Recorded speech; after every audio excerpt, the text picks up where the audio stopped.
I've never seen so much blood in my life. Darrington had a reputation as a very violent prison. Hey, new boy, coming for you. Just a sense of alarm. You don't belong here. Get out, get out.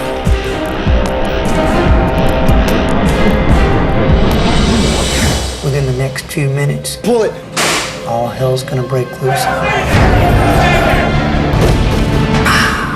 I thought they're gonna kill you. Just keep running. Anytime anybody's willing to break out of a penitentiary, I know one thing. They're desperate. Our biggest fear is that he's armed. Give me your money now! This is what freedom is all about.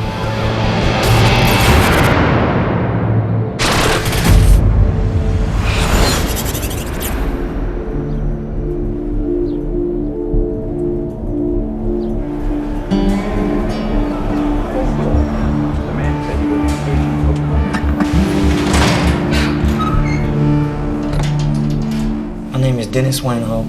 I love country music, fast cars, beautiful women. Most of all, I love excitement. I guess that's the way it all started. When you're standing there waiting to pull a gun, it's just like someone's dumping a truckload of adrenaline through your veins. There's no turning back. How you doing? This is it. Give me all your money now!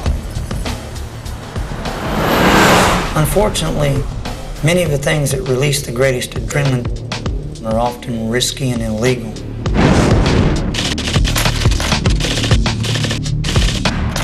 In all the armed robberies I did, I didn't hurt anybody. But I got an 80-year prison sentence. I was put on a chain bus, heading for the Darrington unit, south of Houston. I was 22 years old.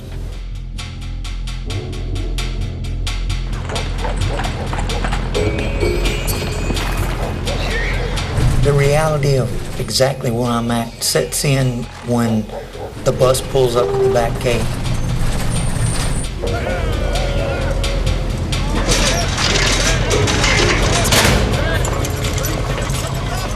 Fresh meat! I got first bids on that one. Fresh meat! Fresh meat! Fresh meat! And it's just a variety of slurs that you hear come out. I'm gonna make all you mine! Oh yeah!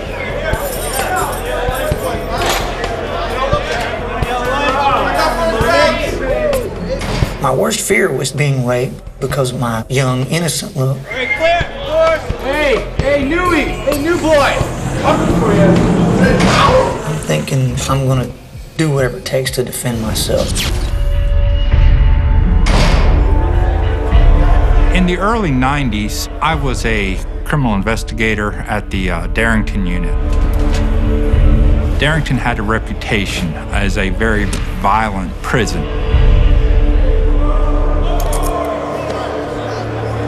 They had an offender population of approximately 2,000. Open! The majority of them doing long sentences. Let's go! Murderers, armed robbers, violent offenders. There was no place worse they could send you.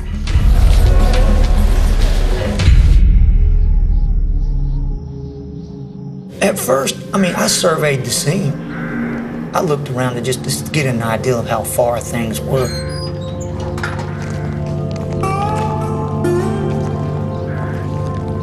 And I realized, the fields are wide open. You're not just gonna take off running and get to a tree line before you get a bullet in the back of your head.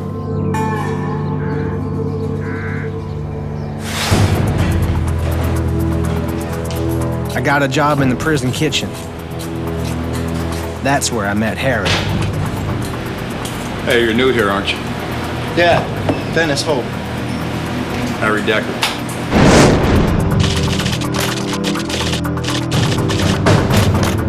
I got along good with Harry. How do you like it so far? As long as he felt you're not one of these BSers, he was solid. I can't stand it. My way out at that time was my appeal. There, you hang on to that. Okay. Right there. Harry helped me with the paperwork in the law library. Yeah, no. Okay, read that. I'm going to find you another book. I didn't feel 80 years was just for having committed robberies where nobody was hurt, nobody was killed. That's Texas justice for you, man. Yeah, you got that right. During the early to mid-90s, things began to change in Texas. A zero-tolerance policy towards crime began to take shape. There was a mentality of locking them up and throwing away the key. Oh? About a year after arriving at Darrington, my appeal was denied. It's just a brief note from the Court of Criminal Appeals, and it was basically, hey, we don't care nothing about you. And that's like getting hit in the face with a dirty diaper. And you feel like the loneliest person in the world.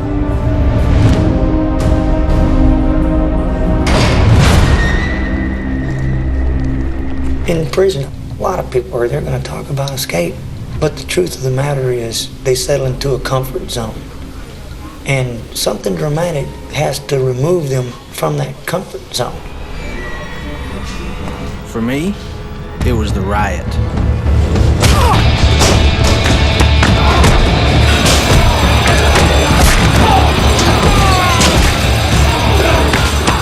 I'm fearful for my life. My biggest fear is someone's gonna stab me. I'm gonna end up dead.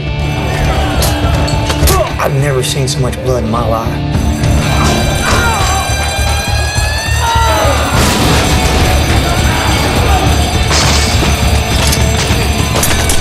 Get down! Head down on the ground!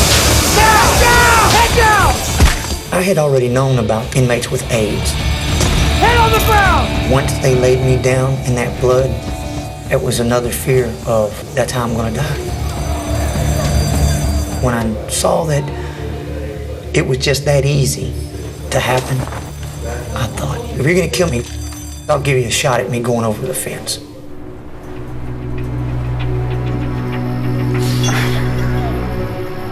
Harry. Hold on. Yeah. I'm telling you, man, if we don't get out of here, they're gonna kill us. Well, if you're going, I'm going too. I need it, Harry.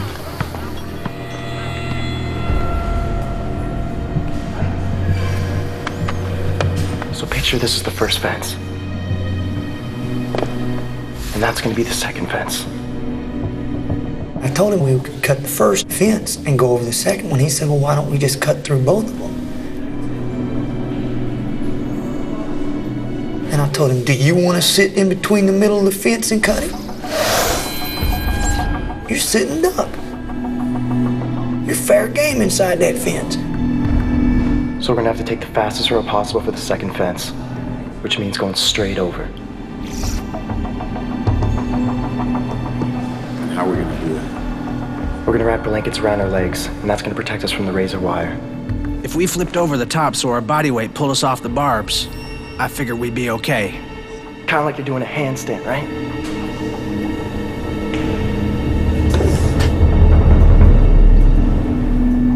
We were worried that if one of us got cut going over that razor wire and it was fatal or it was to the point you couldn't stop the bleeding, what were we gonna do? And then there was the biggest fear. What happens if they open fire before we even get on the second fence? The guard towers are staffed 24 hours a day, 7 days a week. They make no secret of the fact that if an inmate attempts to escape, they are going to shoot to stop that person. Okay, that's a .223 bullet and it's gonna kill you. It's gonna rip through you when it hits you.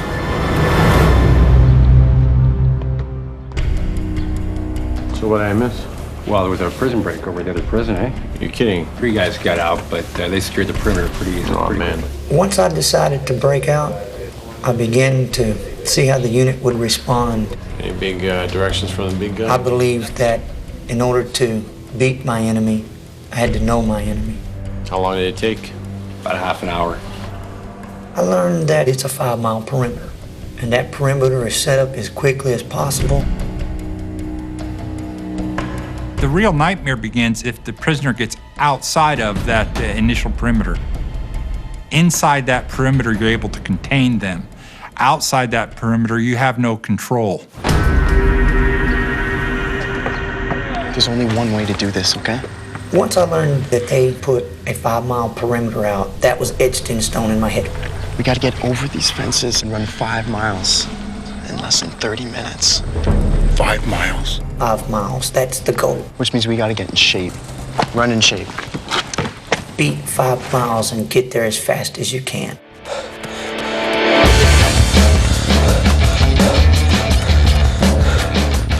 There were no other options than to run, on foot. In high school, I ran cross country, and then in prison, running was an outlet for me to free my mind.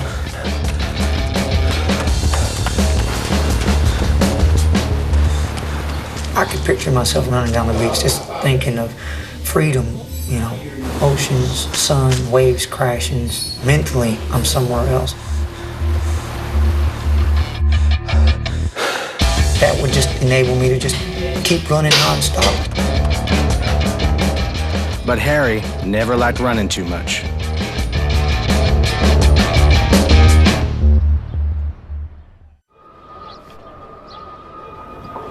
To get through the fence, we were gonna need the help of an old guy I knew who worked in the maintenance department.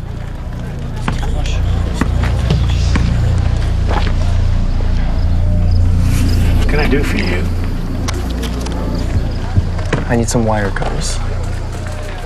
In the penitentiary, if you ask somebody for some wire cutters, it's understood what you want them for. You're not clipping your toenails with them, that's for sure. What's in it for me? Extra food, whenever you want. I control the pantry. Okay.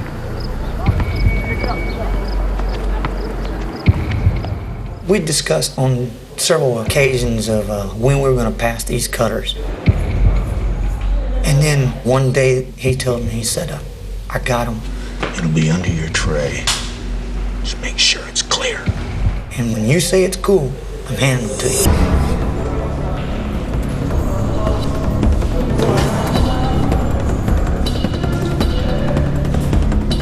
I stuck my tray into the slot. He stuck the cutters under the tray so that when I pulled my hand straight back out, they went right into my pants.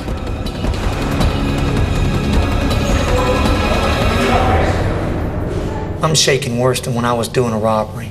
If I walk out of this chow hall and one of these officers stop me with this, it's over. It had my palms sweating. When I took them back to the kitchen, there's a fence that houses the ice machine. And when no one else was around, I tried the cutters out. Come on. I didn't think they were going to work. I thought I did all that for nothing.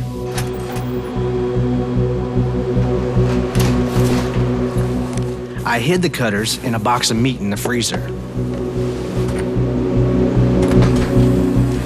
I got to thinking, look, bolt cutters have big handles on them. If I can just get some leverage, and I come up with an idea of cutting a couple pieces of copper tubing and slipping them over like cheater bars.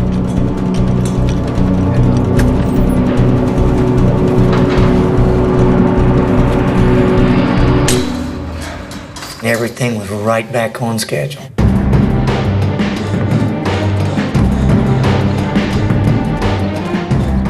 But getting through the fence was no good if we didn't know where to run to once we were out.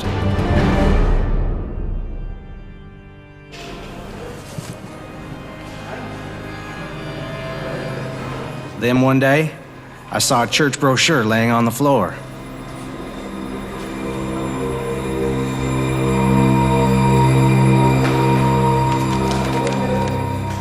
When I looked to the back of it, I saw the map of the area. And I thought to myself, you gotta be kidding me. You're not serious. Somebody is sending me a message. They don't want me here.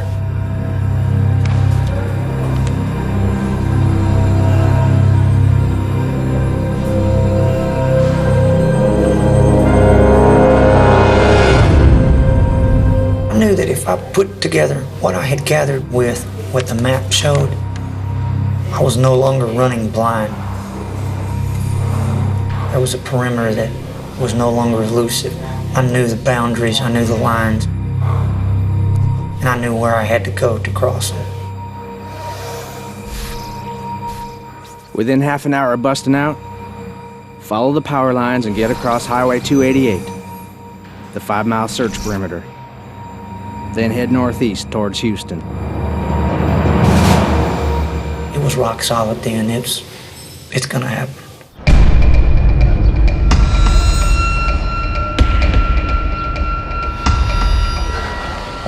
That barbed wire is razor sharp. You get caught up on there, man, you can bleed to death. Going over the fences was the most dangerous option of all of them. Because it was the most dangerous, we looked for ways to reduce the danger. And that's where taking the lights out came in. And so I got to thinking, where's the lights at? Where's the generator that runs the lights? Can one switch take out the lights? Harry and I knew the generator was in the boiler room. Hey, Johnny, how you doing? There was a guy who had just got fired from the boiler room, and he started giving me the information. Are all the lights for the prison run from the boiler room? He said the boiler room powered the entire prison, and the backup generator was in the same place. It was music to my ears. From the boiler room, we could take out every light in the prison, but we didn't know how to get inside. There was a security fence, and there's no way the guys working the generators would help us out. The boiler room at Darrington was manned by some of the most trusted offenders, and most of them take a lot of pride in their jobs.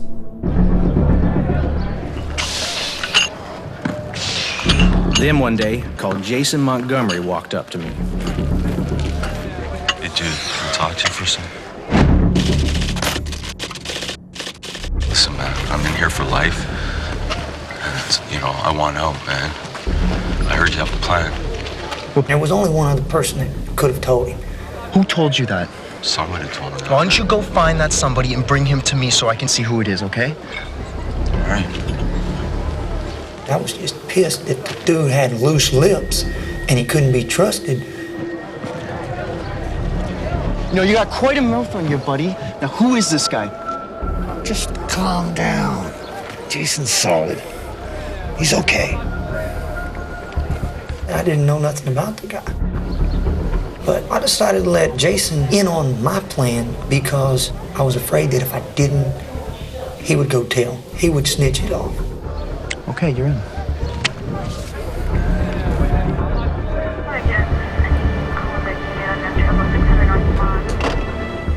As luck would have it, Jason brought a whole new dimension to the escape. I know the guy in the boiler room. Jason had been down in the boiler room and knew those guys there. You serious? Can you get us in? From that point on, the lights are gonna go out.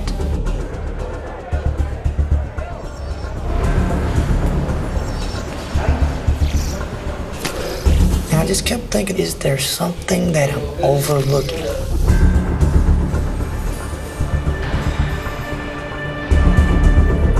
The evening we bust out, I pick up Jason in the rec room, walk down the main corridor, get through the checkpoint leading to Harry's cell block. The boiler room is nearby. We overpower the guys there, shut out the lights, then run to the fences.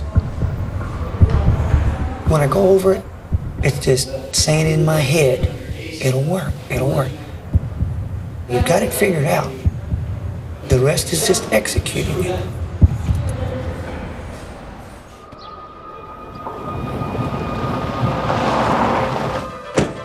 I had just arrived at the Darrington unit in November of 1994. By the time Thanksgiving rolled around, I'd been there about 2.5 weeks.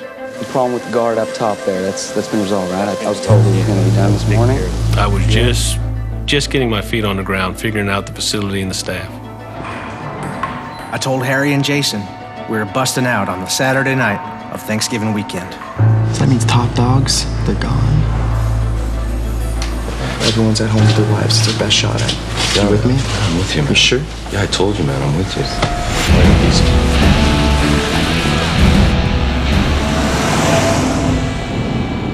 On the Wednesday before Thanksgiving, I left the facility and picked up my children, and went to my mother's house in Killeen, Texas, which is about 4 hours from Darrington. Shortly before the count, I put the wire cutters in my shoes. I had my blanket. And I brought my coat.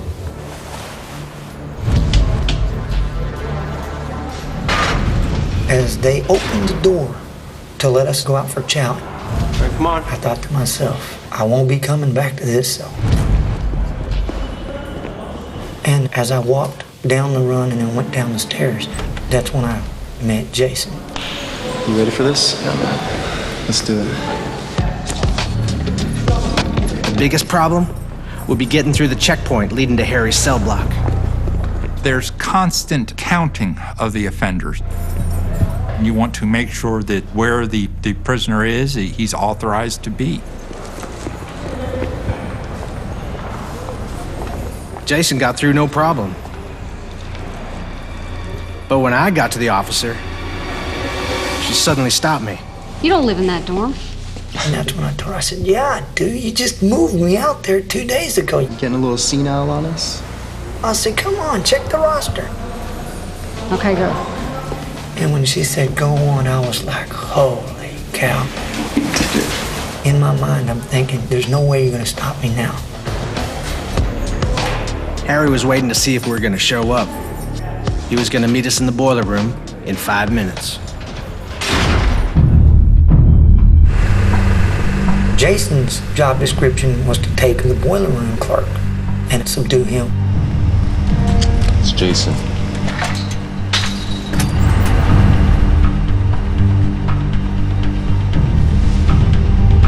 And after 5-6 minutes, he hasn't done anything.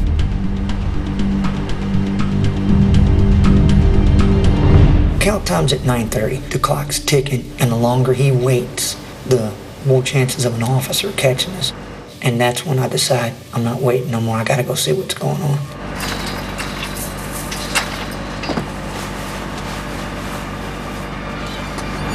And as I peek open the door and I see Jason sitting there talking. This stupid idiot. Mind if I talk to him for a second? Go ahead. I said, man, what are you doing? You know, you're gonna take the dude out or what, man? We're on the timeline. That's when he says, Can we do this tomorrow, man? my first thought was, you gotta be kidding me. Now, you're not gonna screw this up for me. You don't wanna do it, I'll do it. Are you in? Are you sure?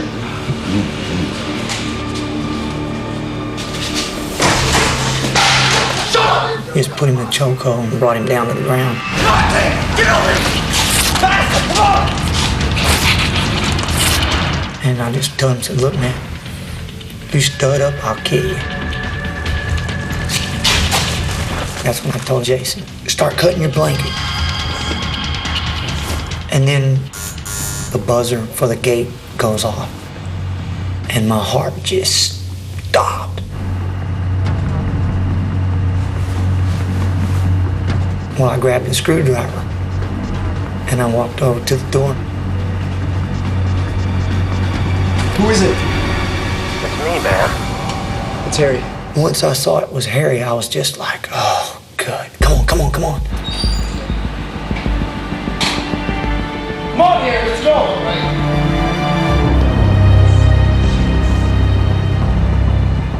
We cut our blanket in half so we can wrap it around our waist and took a screwdriver and stuck through it and used shoestrings to tie it around like chaps.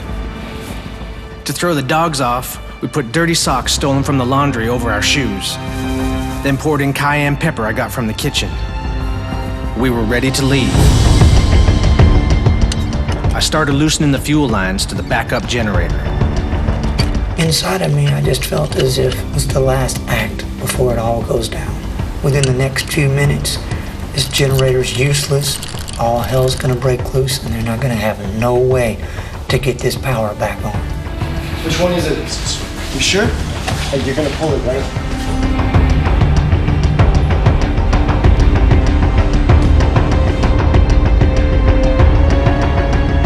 I told Jason. Pull it. And at that moment, if there was ever any thought of turning back, that was erased.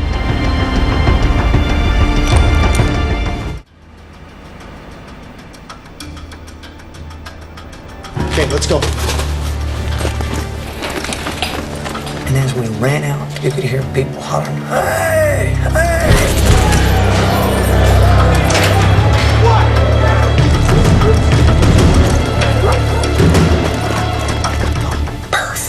Perfect. If I have to climb on this fence, it's gonna cover the noise. I ran to the spot. And I began to cut along the bottom of the fence.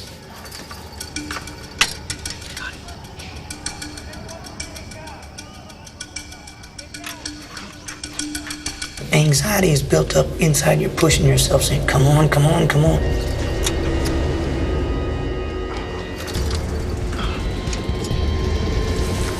I was the first one in between the two fences, and I'm thinking to myself, at any minute, I'm a dead man. Come on, go. Come on, go. We moved to the second fence. Get ready. And suddenly, Jason says, Give me the pliers. What? Give me the pliers. Cut through the wire. No, we're going over. There's barbed wire up there. I'm not going over that. We don't have time to cut through the fence, you know that. A person could get over that fence in less than 9 seconds. It would take me more than 9 seconds to cut that fence. You want the wire cutters? These wire cutters. You sure?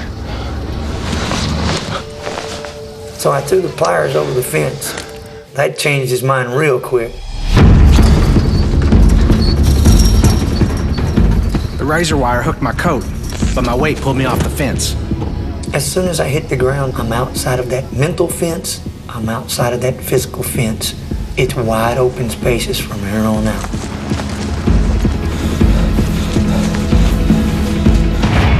When I turned around, I saw Harry stuck on the fence. I thought, damn it, he didn't listen to me. They're gonna kill him if he stays up there. Plus, if they see him up there, they'll know someone did escape.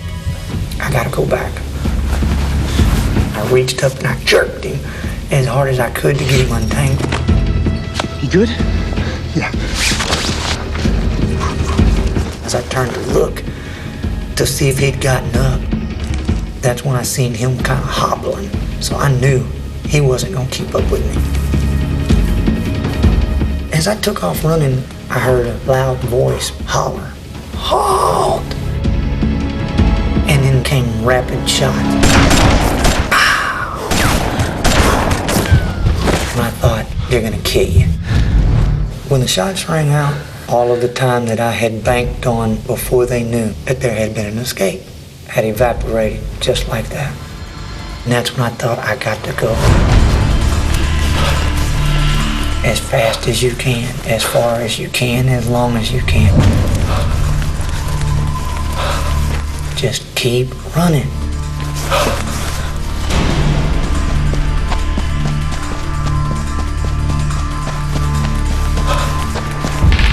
Whoa! 2 2s. That's good. That's very good. I was sitting at the kitchen table in my mother's home playing a board game with my children.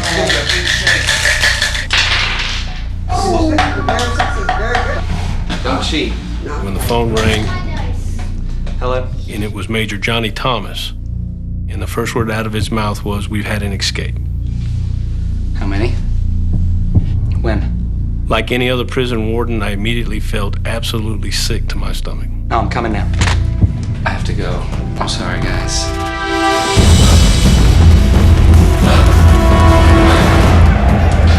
When I arrived at the facility, it was utter chaos.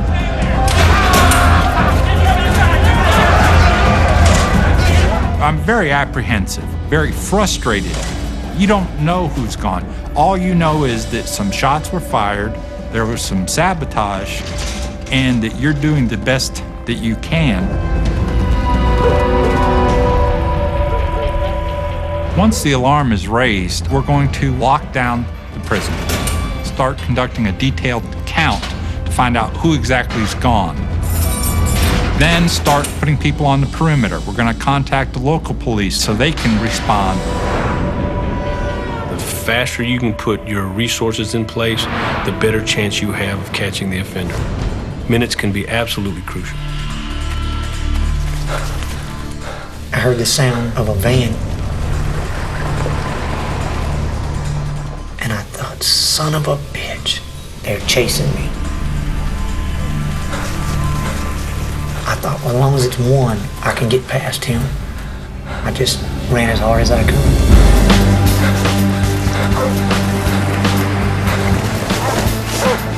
You can do it. You can do it.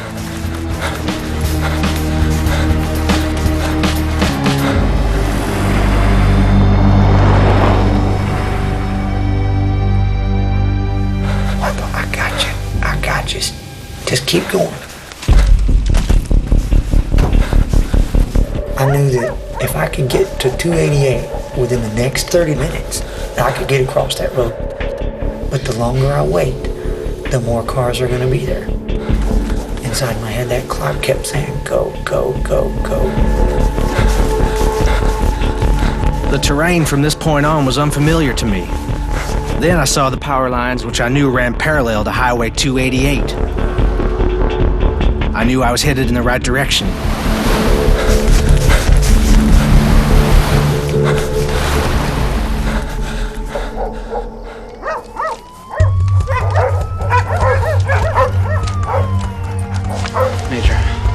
So what's the scoop?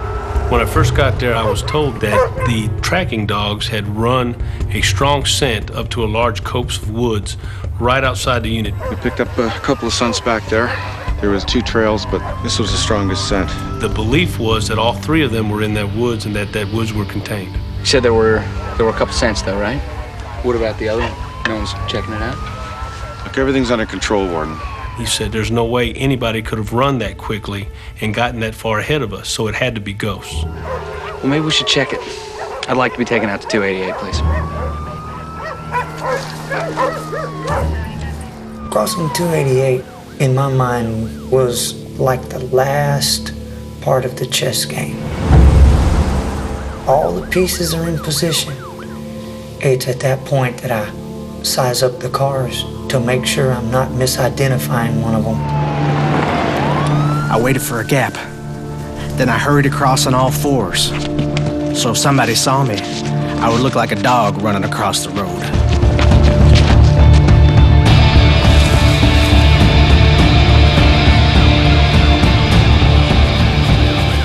Once I get across the road, in my mind, it's checkmate.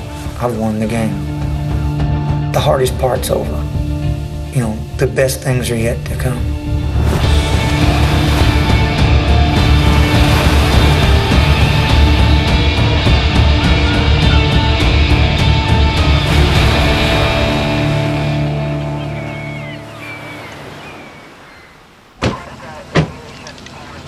When we got there, I said, as a crow flies. How far are we from Darrington? 3 miles or so. And that's when I felt sick again. Not much of a jogging man, are you, Major? No, not really. And I told him, well, I am, and I could easily have covered that distance in about 25 minutes. Well, at that point, I felt certain that our initial perimeter had been beaten. I felt that the odds had drastically went up. Now's the golden opportunity to put some distance between us.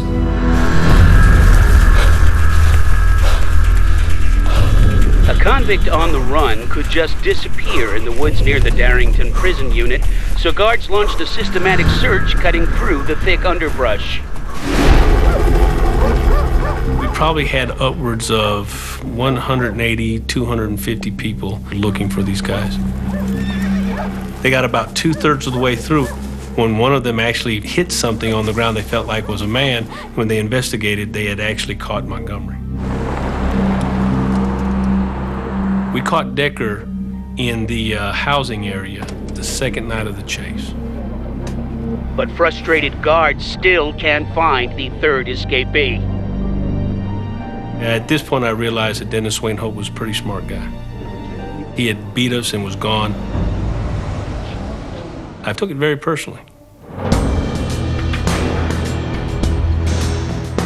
The ground search is the responsibility of the warden. As soon as that perimeter is taken down, it becomes my sole responsibility to capture him. This is Dennis Hope. Well, this guy is fit and he's smart. He outran the guards. I want you to find out everything you can about this guy. What his girlfriend looked like, what kind of car he drives. We anticipated that Hope would return to the Dallas area because that's where his friends and family were located.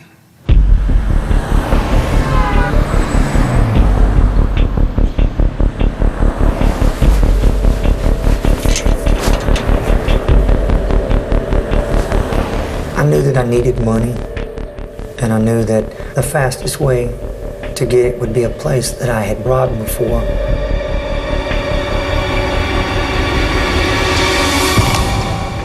It's just a matter of time now. Dallas, Texas, here I come. Excuse me, sir. Do you mind giving me a lift? The majority of these individuals are sociopaths. Okay, listen, I'm gonna need your car, old man. Okay, you just keep driving and do exactly what I say. You know, they'll hurt anybody that gets in their way. Pull over here.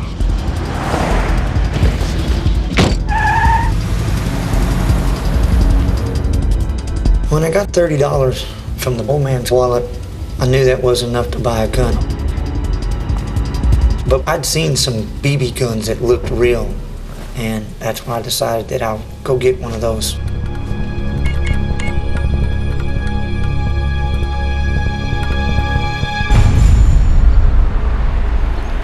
I pulled up at a grocery store I'd robbed before prison. At the time of day, they always used to count their cash. I walked in, and sure enough, I could see the safe was wide open.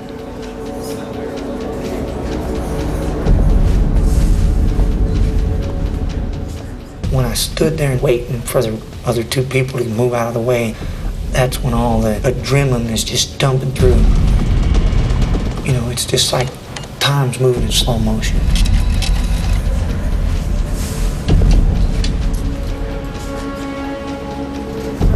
I said, do you know what time it is? She looked at her watch. And I said, well, I'll tell you. You fill up this bag now. And the guy, give it to him. He knows the routine. Move! Let's go. He puts the money in the sack, and as he hands it to me, I'm thinking, that's all I needed.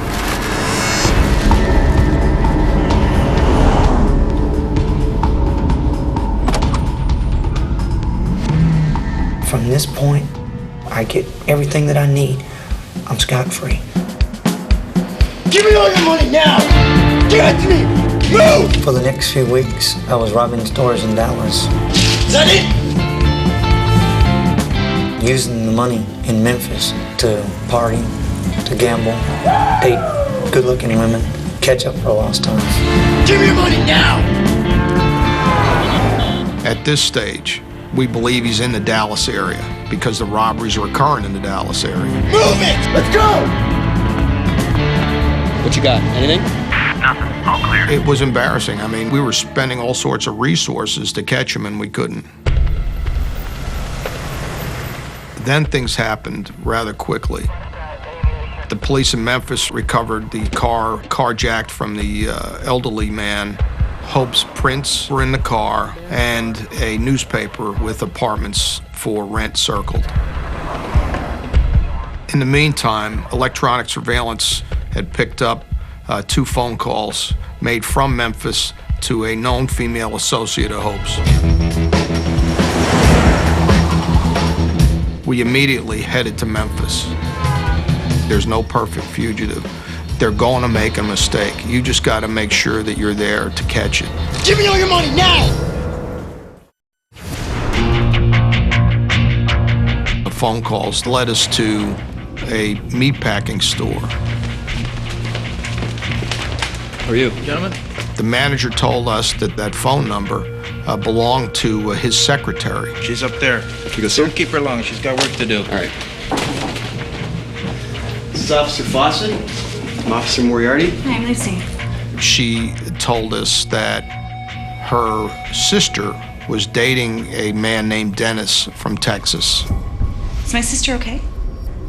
We then got the secretary to page Dennis Wayne Hope. All right, we wait.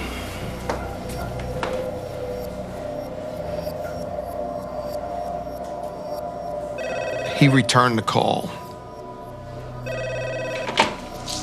Hello? Hi, Dennis. He told her that he was at the Denim and Diamonds nightclub. Okay, I'll see you then.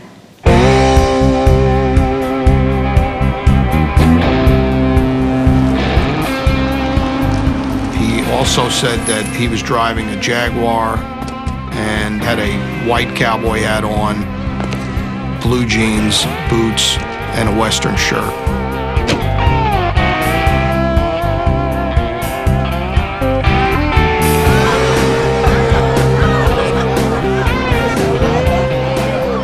When I was on the run, I didn't try too hard to conceal myself or not to be caught. I didn't want to live like a hermit. To me, that would be meaningless.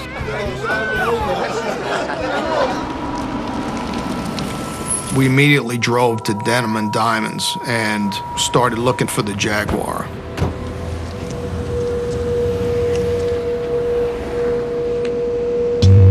We found it parked in the back of the parking lot.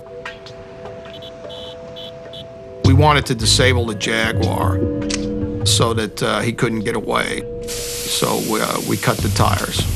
This is Fawcett. We need backup at the Denim and Diamonds.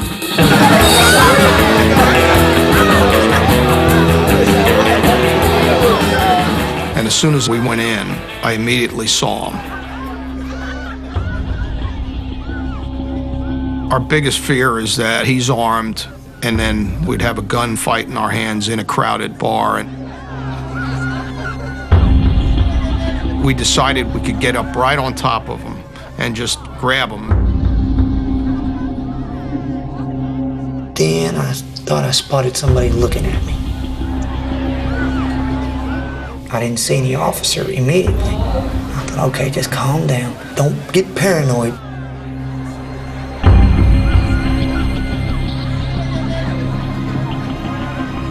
We just kind of worked our way like we were listening to the music and finally got over to him.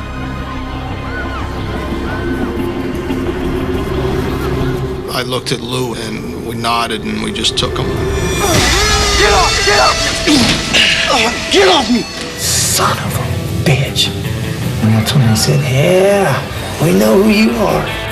Get your hands off me! I'm thinking, all that work and you just screwed it off, being careless.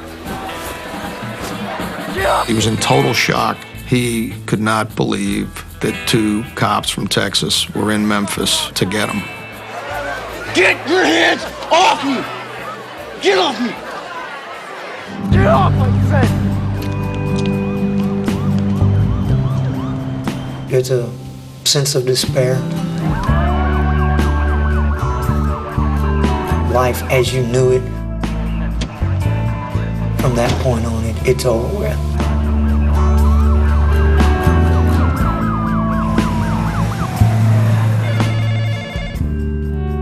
It was about 1 or 2 o'clock in the morning and my phone rings. Hello? Dennis Wayne Hope. You got Hope? I can't describe to you that feeling. Yeah! Yes! In prison parlance, my count was clear.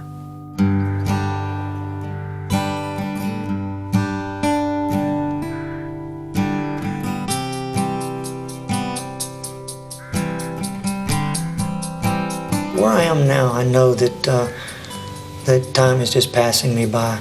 You know, it's like trying to put raindrops back into a cloud. It's not going to happen. You're just, you know, waiting until the day that your heart stops beating. And to me, that's not life.